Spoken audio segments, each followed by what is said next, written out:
All right, welcome back to Two-A-Days. I'm here today with Drew Christo. He is a junior on the Nebraska baseball team. He's also an aspiring doctor. And so today we're going to get to learn about a little bit about Drew and his career aspirations and some of his experiences in baseball and in life. So, Drew, talk to us about your recruiting process and kind of the schools you were talking to and all that. Yeah, so my recruiting process basically started my freshman summer. Was the first time I was contacted by a collegiate coach. It was actually Nebraska who reached out to me first, and that was really it for that freshman summer. Things kind of took off as I got to my sophomore year. I was able to have a good season on the varsity team, and then got some national exposure when I went to junior national as a sophomore. And then from that point really is when started fielding a lot of calls from a variety of different schools. And then kind of as that progressed into junior year is when I kind of started narrowing the field, and I got it down to my final 5 schools were Nebraska, Duke, Stanford, Kentucky, and K-State. So those are the schools I took my official visits to. And then, I took all my official visits. I made sure I went to every place, got the tours, had a lot of phone calls with the coaches back and forth, establishing the relationships before I committed in the junior fall of that year. So awesome. So you mentioned a lot of highly academic schools like Duke, like Stanford. What made you decide on Nebraska over those schools? Yeah, so the biggest thing for me was just like proximity to home. I'm from Omaha, Nebraska, so really not that far away. It's only about 45 minutes. My dad actually played football for Nebraska, so growing up, I always wanted to be a Husker. It was like the biggest dream of mine. So when that opportunity was there, and then I went, and explored it for myself, and was able to realize that, the goals that I had were going to align with the plan and process at Nebraska. That's probably why that I ultimately decided to go to Nebraska over some of those other schools. Awesome. So you were a 3-sport athlete in high school, right? Football, basketball, and baseball. Talk about how you kind of balanced all 3 of those sports and some of the experiences you had in football. Yeah, so I've always played 3 sports. Been a big part of my life since I was little. I played soccer, even did gymnastics for a little bit when I was younger. I was just staying active. So it was a big part of my life, and it really, it didn't feel like it was a lot because I had just been used to it forever, and I really enjoyed doing each sport. I did football and basketball were the other 2 ones that I did, in addition to baseball. And, football was the sport that I always thought I was going to play, at the next level. Like I said, my dad played in college, and that was the sport, like when I was growing up, that's what I wanted to do. And I was pretty good at it, but baseball, I kind of fell in love with that more as I got older and realized that I would have a better chance of playing that at the highest possible level. So, but football, it was awesome. I was able to play 3 years at the varsity level. My senior year was COVID, so it was pretty weird, but we still got a nice experience. We were able to go to the state championship and win that, and so that was pretty cool to have the final game I played, going out on top with a gold medal. And then basketball was always probably my 3rd sport that I played.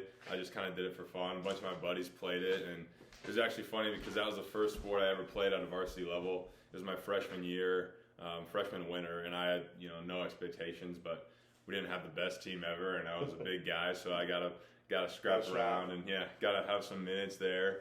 But that was actually really cool because my freshman year we won 4 games on varsity, and then as we kind of over the next 3 years, each year the team got better and better. And my senior year actually we ended up going to the state championship in basketball as well, but we didn't quite get it done, so we got second in that. But it was still a really cool experience doing those 2 sports alongside baseball. There you go, awesome.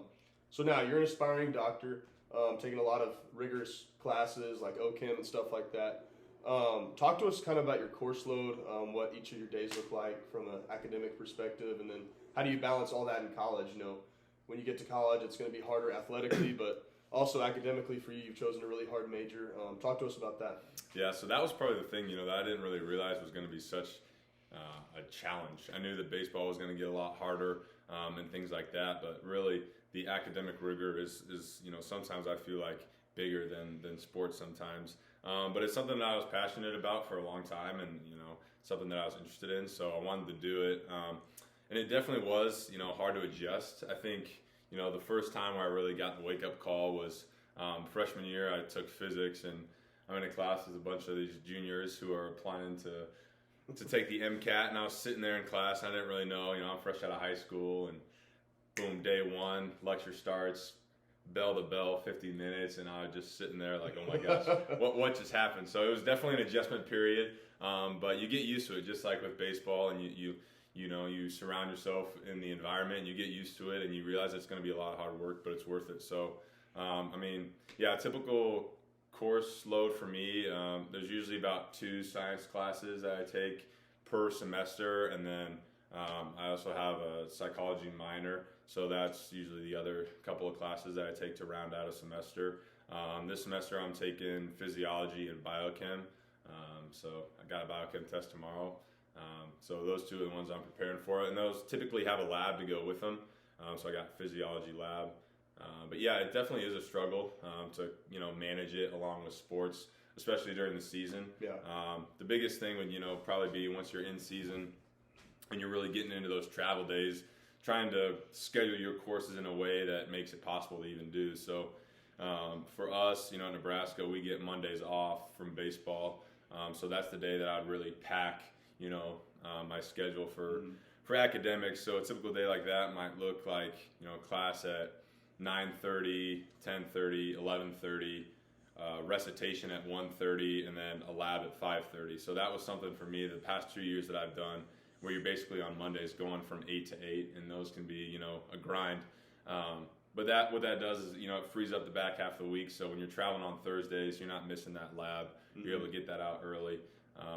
But yeah, so the big thing is you just got to be efficient with your time. Yeah. And that goes for every athlete who's in, college. You have to be able to manage your work and do it on the road. And if you can do it on the bus on the way, to the airport, on the way back from the airport, or in your hotel room, times where it might feel like you're doing something and you're busy, but really just trying to find a way to get work done is how you are able to handle all that. Yeah.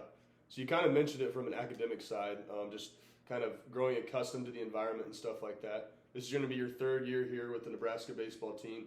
What are some things you've learned in year 1 and year 2 that you kind of want to take into year 3 in terms of a baseball player? Yeah, I think the biggest thing is, especially for me coming out of high school, I kind of thought, we're at a new level, Power 5 school, this is, the baseball's got to step up, and really tried to, reinvent myself, and kind of lost a little bit of confidence when I was doing that. And the biggest thing that I've learned just observing teammates and, my own personal successes or failures in this sport at the collegiate level is you got to carry yourself with confidence. And like a lot of people say, that comes from what you do every day. It's not just, you can't just fake it. Yeah. You actually have to put in work to be able to feel confident in yourself and your ability. And so that's probably the biggest thing that, I've learned over the past 2 years is believing in yourself, and that goes to you can believe in your teammates and coaches, and you're not all alone when you're out there playing baseball. So that's probably the biggest thing that I'm taking into this year. Great. So last question for you: what is one thing that no one really knows about you? So I'm a pitcher and I throw right-handed. But whenever we go out golfing with the team or anything like that, or if I sneak into a cage and doing some front toss with guys, I actually swing a bat and a golf club left-handed. So I always get kind of funny looks from teammates when I see that, and they're not really aware of that because all I do is pitch. But back in high school, yeah, I swung it left-handed, swing the golf club left-handed. But yeah, unfortunately didn't get a pitch with the left hand like my mom. My mom's lefty, and so I get a little bit from her, but didn't get the arm. Gotcha. Well, great. Well, Drew, thanks for coming on today, sharing some insight into the academic side of things, into the baseball side of things, and some valuable insight. And so really appreciate it, brother. Yeah, welcome. Thank you.